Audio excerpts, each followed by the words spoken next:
welcome to another video with Big Maccabee Pop Ginger. We are back for what I believe is episode 10 of 5 Pops Funko Should Make. It's been a few months since I filmed one.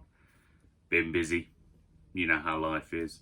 But here we go. So for this one, we're going to be focusing specifically on adaptations for horror movies and some of our favourite characters within them.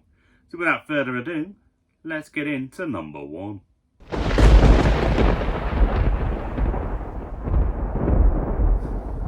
So, for number 1, we're going with Candyman. Now, this adaptation is based on the original movie, not the new one that's come out, which I'm actually planning to go and see later today.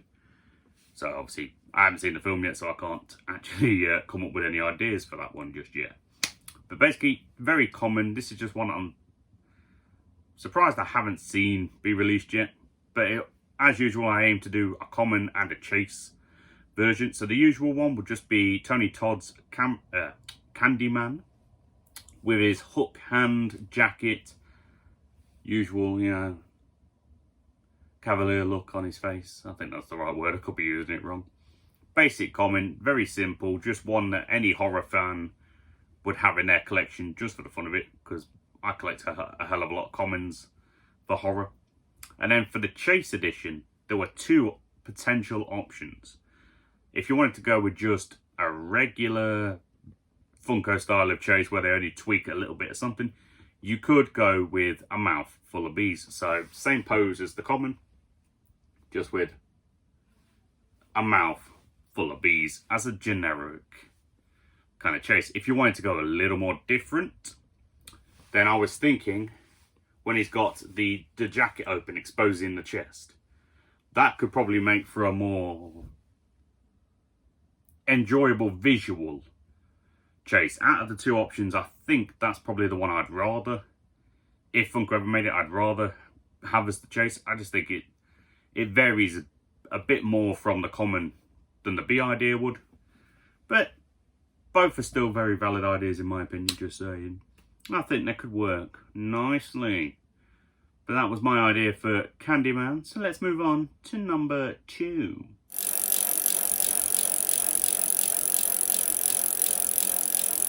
So for the second one, this one's coming from Spiral, from the Book of Saw. Now there were a few decent traps, at least in my opinion. Everyone had different varying opinions of this film. There were a few traps I quite enjoyed. But I think one, just for the pain factor that kind of stood out for me, that I think would make for a great movie moment, was the finger trap. When he's in that, like, it's not, I'm not going to call it a metal bathtub, but you know what, that kind of thing. If you haven't seen the film, then you ain't going to understand what I'm on about. But he's in that kind of metal bathtub thing, and then each of his fingers are individually in the traps, and he has to, spoiler alert, rip his fingers off one by one, effectively, to get free. He doesn't, as we know. But I think that, I wouldn't make a light and sound out of it, because that would just be horrific. But I do think that'd be kind of cool if they could do like the details where at least a couple of his fingers you can see are starting to rip off. I think that would make for one hell of a movie moment. Probably, you'd want to make that a shop exclusive. I'm trying to think. Something like that. I mean, a Spirit exclusive seems like it could work. Or maybe a Hot Topic Halloween horror kind of exclusive. That could be nice. Then here in the UK, I would hope they wouldn't make that a Pop in the Box exclusive. I'd probably go, I kind of want it to be a Smith's Toys. I don't know why, just do. But I think that would make for an interesting movie moment from that. Because so far from Saw, all we've had is the couple of variations of Jigsaw. Or Billy the Puppet in this case. Jigsaw Killer, whatever you want to call it. I think, you know, it's a shame that we haven't had a few more from there. I think there's a lot of movie moments for the traps that could be inspired. And I may in the future make an entire 5 Pops Funko Should Make dedicated just to movie moments from Saw traps. Let me know down below if that's something you'd want to see, because I think I could get it going. But headedly ho, on to number 3.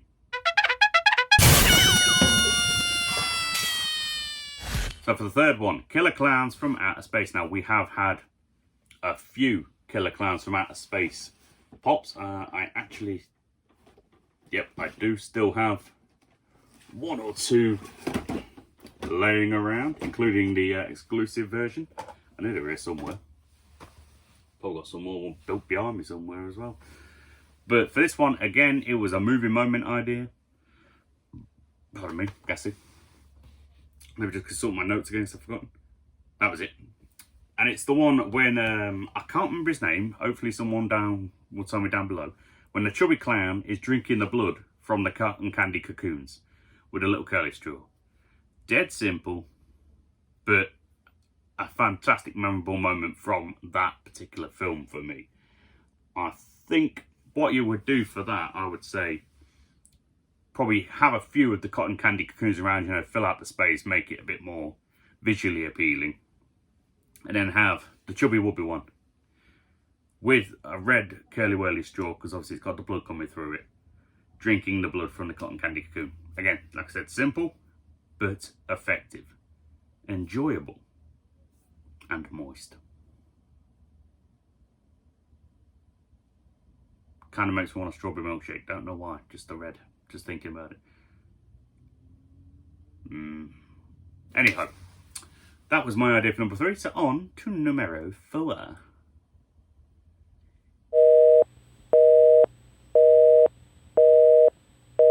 Now for number 4, this is a film I absolutely hate. I'm not gonna lie, it's just, it grosses me out to hell. Human Centipede.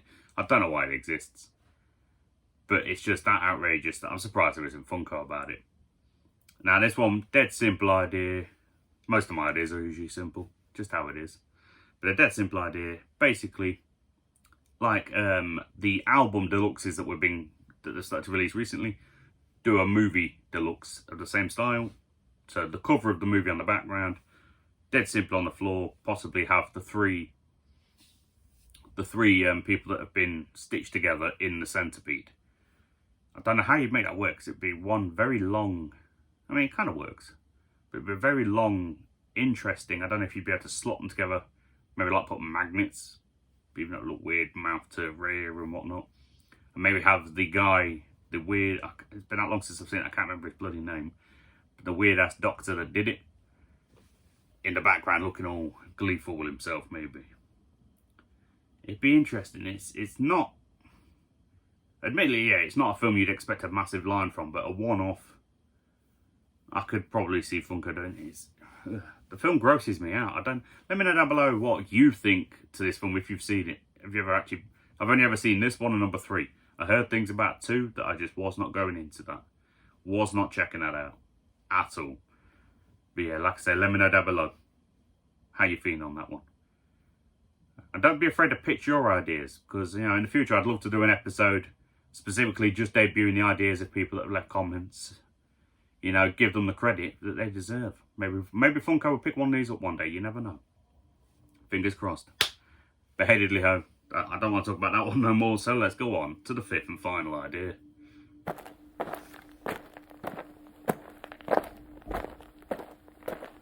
So, number 5, 5th and final, Misery. Classic Stephen King film. And before I've even said it, do we really need me to say which particular moment? It's going to be a movie moment I was thinking of. I'll give you a moment. I was going to say pun intended, but I don't think that was a pun. Do we know? Have you figured it out? Oh, of course you figured it out. It is the hobbling scene. No way in hell you could make Funko about this film without the hobbling scene. And you could just imagine how it would look. So I'm thinking, you know, setup of the room. Not, obviously don't need the whole room, but bed, Paul Sheldon, Annie Wilkes. And then, you know, the window in the background. Whether they put a physical, you know, plastic one in, or just like a background on the box to show, you know, the window with the typewriter and all that stuff. But it'd be dead simple. Annie Wilkes with the sledgehammer raised. And then I'm trying to decide, at least one of the feet needs to be bent in to have shown it's been hobbled with the wood between his legs. So I'm thinking, yeah, just to show the horrificness, I think actually if you have the one leg that hasn't been done yet, probably like the right leg, and then the left leg bent in like that, hobbled, that would, oh, I can see it now. I'm getting excited for the possibility of that pulp. And also a little bit little bit of pain in the feeties. That'll be a hell of a film. But let me know down below any other horror films that you would like to see Funko Pops from. And if I come up with any good ideas, I'll compile them together and we will have a part 2 to this video. But otherwise, thank you for watching, because that is everything I had for you on this one, folks. Stay safe, have a good day, and of course, live that Pop Fanatic life. I'll see you in a bit.